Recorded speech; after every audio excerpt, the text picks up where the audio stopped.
took a delegation of approximately 40 people, I would say, on our bus. Some came beforehand. They flew down and drove. It was a very diverse group on our bus from both the state of Michigan as well as Cleveland, Ohio. We got to the area that morning about 11 a.m. and the rally began at noon, and it was a lot of different speakers. There were a lot of people there from the media. Then at 1, people began to gather for the demonstration. The demonstration went through the financial district of Charlotte, North Carolina. Charlotte, North Carolina is the second major financial center next to Wall Street in New York, here in the United States. Bank of America, Wells Fargo, Chase Home Finance, they all have offices and head offices in Charlotte, North Carolina. We had approximately 2,500 people, it was estimated, in this march. This happened the day before the Democratic National Convention began.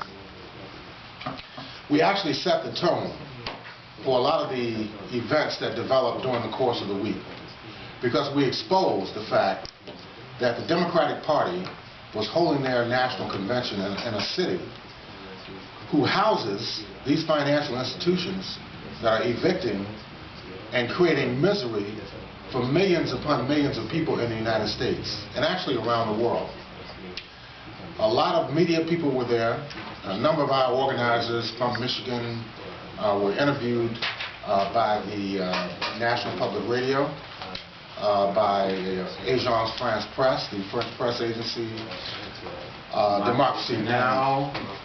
We had one of our organizers was the lead feature on Democracy Now! The next day, and many other media outlets. And we had at least 2 speakers.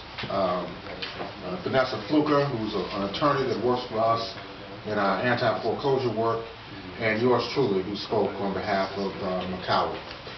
So that was basically it. It was a good action. It was very hot, but it was well worth the undertaking. And anyone who wants to read about what happened during the March on Wall Street South, all they have to do is Google March on Wall Street South, and there are numerous hits from print newspapers, online newspapers, as well as videos, independently produced videos on YouTube, Democracy Now!, and a myriad of other outlets. So if anyone else wants to comment who was there. Before, I'll just inform those who just arrived that we're trying to get through our weekly business as quickly as possible, and then the rest of the evening we'll devote to our guests. Thank you. Okay, we sent a delegation to Chicago today for a demonstration. We should report on the finances of the bus. Oh yeah, more items on, sorry, I should have moved. Any more comments on the March on Wall Street South, including finances? Abayomi reported on the events and people can watch it. Andrea gave a dynamite interview on Democracy Now! But I wanted to report on the bus. It was very expensive, but we did break even. Many people donated so others could go. And even though we didn't fill the bus entirely, we did actually break even. So yeah, that's a good thing. And we're talking $5,000, so it's no small sum for a group like ours. Okay, now, has anybody heard back from our delegation to the demonstration in Chicago? Abayomi. Very briefly, Mike and several others went to Chicago today. There was a regional demonstration against Fannie Mae, which is the federal housing entity that controls just about all the mortgages in the United States. They're foreclosing on a lot of people. They've taken over these toxic mortgages from the banks.